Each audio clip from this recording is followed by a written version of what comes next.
En combien de temps es-tu capable de résoudre un Rubik's Cube? Tu connais le record du monde? Seulement 3,47 secondes. Un speedcuber chinois, Yu Chengdu, a établi ce record en 2018 lors du concours de la World Cube Association. Mais 2 personnes ont encore battu ce record de manière non officielle.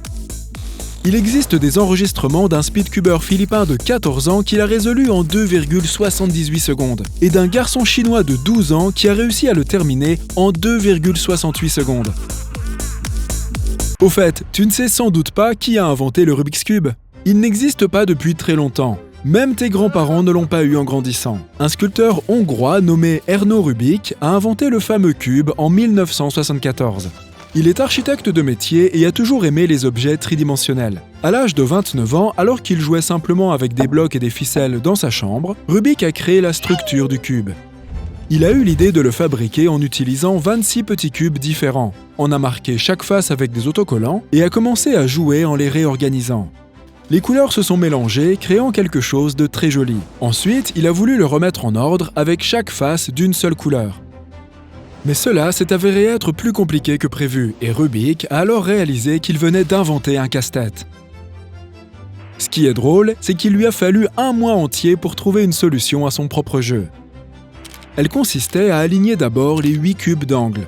Ensuite, il a déposé un brevet pour son invention. Les premiers Rubik's Cube ont été produits fin 1977. Sais-tu comment le Rubik's Cube s'appelait à l'origine? Magic Cube. Mais le nom a ensuite été changé pour le faire breveter dans d'autres pays. Combien de dispositions possibles a le cube standard en 3x3? 43 quintillions. Voici le nombre exact.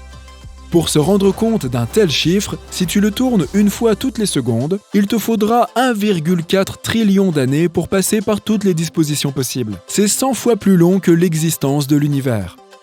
Cela peut paraître surprenant, mais le Rubik's Cube n'a pas connu un succès immédiat. Au départ, personne ne s'intéressait à ces cubes, car ils étaient simplement rangés dans des boîtes, parmi d'autres jouets. Mais un commerçant a fini par se rendre compte de leur potentiel, et il a décidé de parier sur le casse-tête et d'en faire la promotion. Son équipe a commencé à présenter le cube, en montrant comment le résoudre, et assez rapidement, il a connu un succès fou.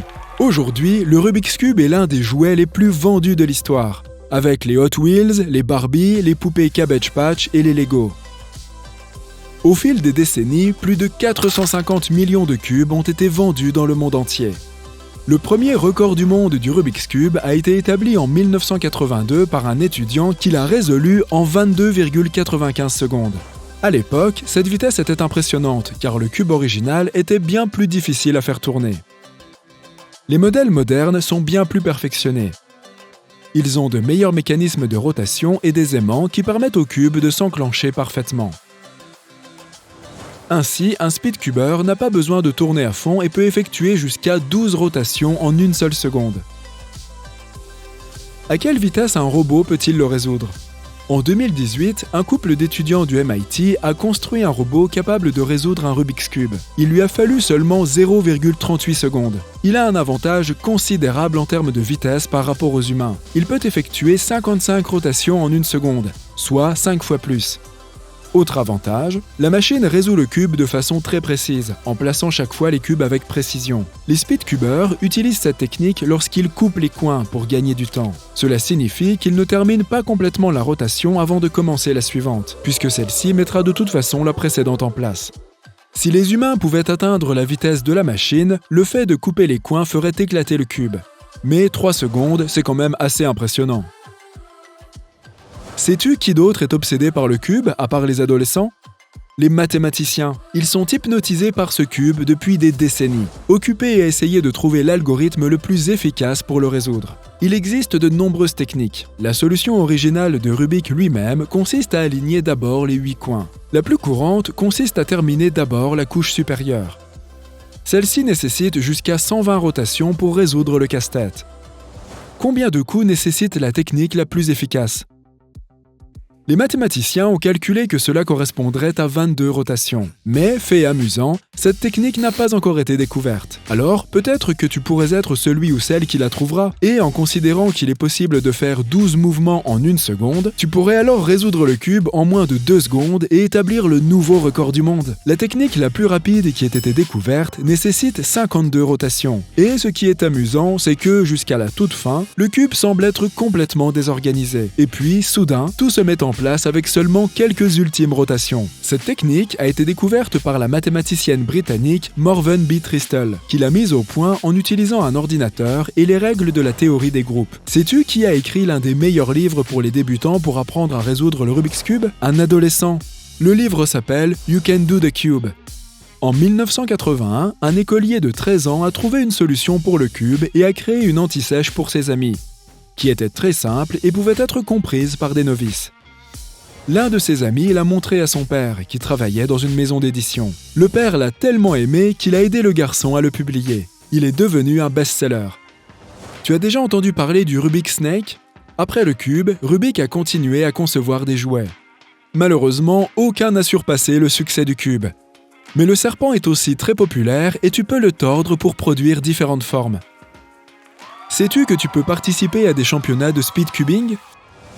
Le premier a été organisé par le livre Guinness des records et s'est tenu en 1981 à Munich. L'année suivante, il s'agissait déjà d'un championnat du monde organisé à Budapest. Après le championnat du monde de 1982, le suivant n'a eu lieu qu'en 2003 à Toronto. Par la suite, il y a eu un championnat du monde tous les 2 ans. Traditionnellement, chaque participant résout le cube 5 fois, et la moyenne des 3 performances du milieu est comptée comme le temps final et détermine le gagnant. Ainsi, le détenteur du record n'est pas forcément le gagnant de la compétition, mais bien sûr, le record entre dans l'histoire. Savais-tu qu'il existe d'autres variantes de résolution du cube? L'une d'entre elles est la résolution les yeux bandés. Le concurrent regarde d'abord le cube pour évaluer son état et réfléchir à sa stratégie. Ensuite, il a les yeux bandés et résout le cube. Le temps est compté du début à la fin, dès l'examen du cube avant de se faire bander les yeux et jusqu'à ce qu'il soit résolu. Le record est de 14,61 secondes. Il a été établi le 23 mars 2022 à Orlando. Une autre variante consiste à résoudre le cube en utilisant une seule main. Le record est ici de 6,83 secondes. Le Rubik's Cube lui-même a aussi de nombreuses variantes. La version standard est 3x3x3. Mais il existe aussi un cube 4x4x4 appelé Rubik's Revenge. Il a été inventé en 1981, 7 ans après le cube original. Le record de résolution de celui-ci est de 17,42 secondes. Le cube 5x5x5 s'appelle le cube du professeur. Et le record est de 33,02 secondes. Le cube 6x6x6 est appelé V-Cube 6 et son record est de 1 minute et 9 secondes. Le cube 7x7x7 est appelé V-Cube 7 avec un record d'1 minute et 40 secondes. Les records de toutes ces variantes ont été établis par une seule et même personne, un speedcubeur américain, Max Park.